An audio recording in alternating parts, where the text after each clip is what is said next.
Hey guys, welcome to my channel, and I'm here to give you my spoiler reaction and review on the movie Dune. That being said, let's get into this. I went into this blind. I know a little tiny bit about Dune just from being a huge movie nerd, but never had really seen it, never read the book. Let me tell you guys, I went on Thursday. It's been a minute because I haven't been able to record this. It was a gong show opening night where I live, the theater I go to. It was ridiculous. They accidentally downloaded it in 3D and the theater doesn't play 3D, so they had to re-download the non-3D version. I would give this movie 89 to 90%. This movie is a piece of art. This is probably one of the most beautiful movies I've ever seen in my life. So I love Denis Villeneuve. I think he is an outstanding director. He's an artist and he loves working with actors. And I think being able to lean on a director like that, especially when it's their vision, you know, this is a passion project of his that he's always wanted to make. So, you know, it's beautiful. This is probably going to be one of the most beautiful films you'll ever see. They got to shoot in Jordan. They didn't rely on green screens. They built almost everything. I think even the thopters were built. I'm getting crazy Tremors vibes going on, but that's only because I've seen Tremors when I was probably like 6 or something. I'm sure Tremors was inspired by this, not this inspired by Tremors, but I'm getting Tremors vibes, y'all, because that's the shit that I saw first. Definitely Star Wars vibes. And Arrival, I felt like the pacing is kind of like that. So I would say the first act and a half are quite slow, but that's because I didn't realize that they're making this into 1 or 2 or 3 movies. When it said part 1 in the opening scene, I was like, okay, are they breaking this movie into 3 acts? Or I didn't literally think that they were building it into a franchise, if you will. Now that I've seen the movie, I understand the pacing because they were world building. For someone who has never read the books or seen anything on Dune, you totally understand. That being said, there are a few flaws or things I felt like they had to skip through and didn't necessarily explain very well. When there was the hit on Paul, I thought that could have been explained better, but it works, and I'm sure if you rewatch it again, it's going to be totally fine. Stylistically, this movie is absolutely stunning. Like, their sets are built in Budapest. Like, you could touch, you could walk onto set, and you could feel these like enormous rooms. And I think that not just helps actors, but it really built this world that we were in Arrakis, and you were just transported into there and you got this feel. And I believe he shot handheld, like traditional, I don't know what that's called, sorry my cinematographers, and IMAX. So you think he shot with like 3 cameras, and so it was able to just get this feel. This movie is beautiful. It's beautiful. This is an all-star studded cast. From someone who never read the book, I could see how a lot of fans would probably be very happy with a lot of the casting, like Jason Momoa as Duncan Idaho. I do think that they killed him off pretty early. I don't really think that maybe he should be killed yet. Kind of a waste. I am obsessed with these Bene Gesserit intergalactic space witches. And I love that they are like at the core of like everything. They rule everything. Bene Gesserit witches. It's amazing. I love it.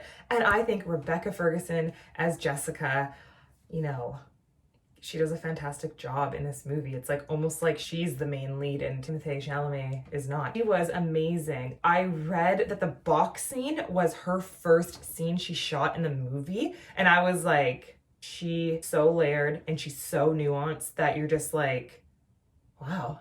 Timothée Chalamet, I mean, I think he's an outstanding actor. He's done a great body of work. He's doing Willy Wonka next, so that's pretty cool. And I can see how they casted him and how Denis Villeneuve, he casted him because he looks so young, but he's 25, so it's like he'll be able to grow into this character.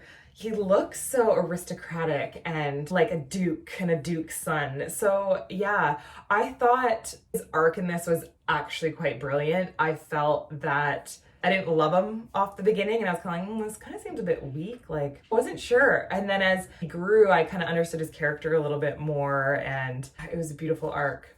Should we refer to all the characters as their Marvel, Star Wars, or DC character name? That'd be really hilarious because there's only like a couple of them that aren't in those movies or have it yet to be cast. Definitely think that there are a few actors that come onto screen and they just have stage presence. Number one, Zendaya.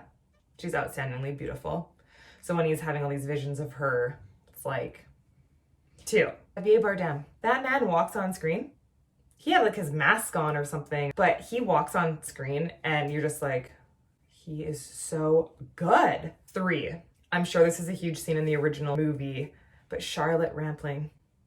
That woman is unbelievable. She is the Bene Gesserit witch mother. She's literally in like 2 scenes in this movie. She's a sheath over her face. And you're like, how are you this good at acting? She is outstanding. They were like walking through up to like the Emperor. Didn't you think that it kind of looked super Star Warsy? So Star Warsy. I actually laughed out loud. Yeah, I loved that scene. And that's, I think, part of the story where Paul like has his hand in this box and it's this whole like almost awakening and then kind of like pushing him into the hero's journey, which is really interesting. Hans Zimmer, yet another outstanding score. I first learned about him when I watched the movie True Romance years ago with like the synth. That's probably one of my favorite soundtracks. You'll know him from The Lion King, Inception, Dark Knight Rises. What else has he done? I believe he did Arrival. So, you know, he's done a lot of these movies and he's very well known and he did a good job. Almost to the point where the movie is like almost hypnotic. It's mesmerizing, but it's kind of also, let's put it this way. Someone next to me fell asleep and were snoring so loud, someone behind me had to yell at them to stop. I really loved the visions that he had.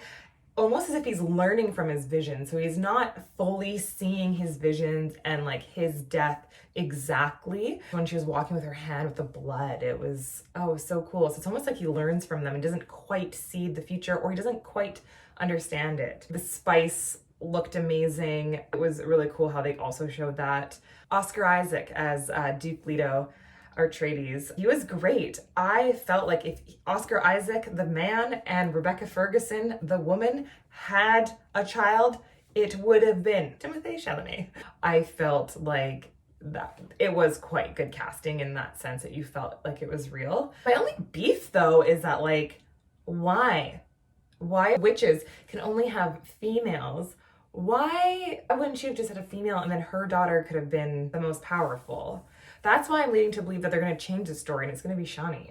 I don't know. I think it's going to be Shawnee. We'll see. We'll see what happens. Stellan Skarsgård, definitely some Star Wars vibes. He's weird. He's like a big floating blob, whatever. Some really cool scenes. Apparently it took them forever to do his makeup, but it was really cool when he was in that like black bath, how they made that look and how he was able to do it. That was really cool. It's so weird. Oh, 4.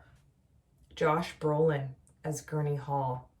That character stepped on screen and you're like nailing it. He was amazing. Also, he doesn't die, right? I didn't see him in the end. Dave Bautista, he was great. He kind of like didn't fit in as smoothly as all the other characters, but maybe that's just because how that was supposed to be. I don't know, but it's a little bit weird. I just always see Drax and I'm like, okay. Let's just say there's so many awesome, diverse characters in this that I felt were killed off way too soon. Like Leet Kynes, I don't know why they killed her off so early. And it was so cool when she like whipped out those spears and I was like, what is happening? Oh, at the end of the movie, when they showed somebody riding the worm, the sandworm, I was like, huge giveaway, but it's like, okay, you gotta wait till the next one, if there's gonna be a next one, to see Paul obviously ride it. But it's cool because like, he had those things. But I was like, oh, does the sandworm just like know who he is? I was like, does he know his magical powers? Everything in the universe just knows his magical powers. I don't know, that was kind of weird. Jamis was cool. I was like, why couldn't he have just been like, yield? Why didn't Jamis just yield? Okay, man, you got me. But the Fremen probably wouldn't have liked that. Too proud in his pride as a Fremen, but he could have just yielded. I will say that for someone watching this, it's almost kind of like that white savior story all over again.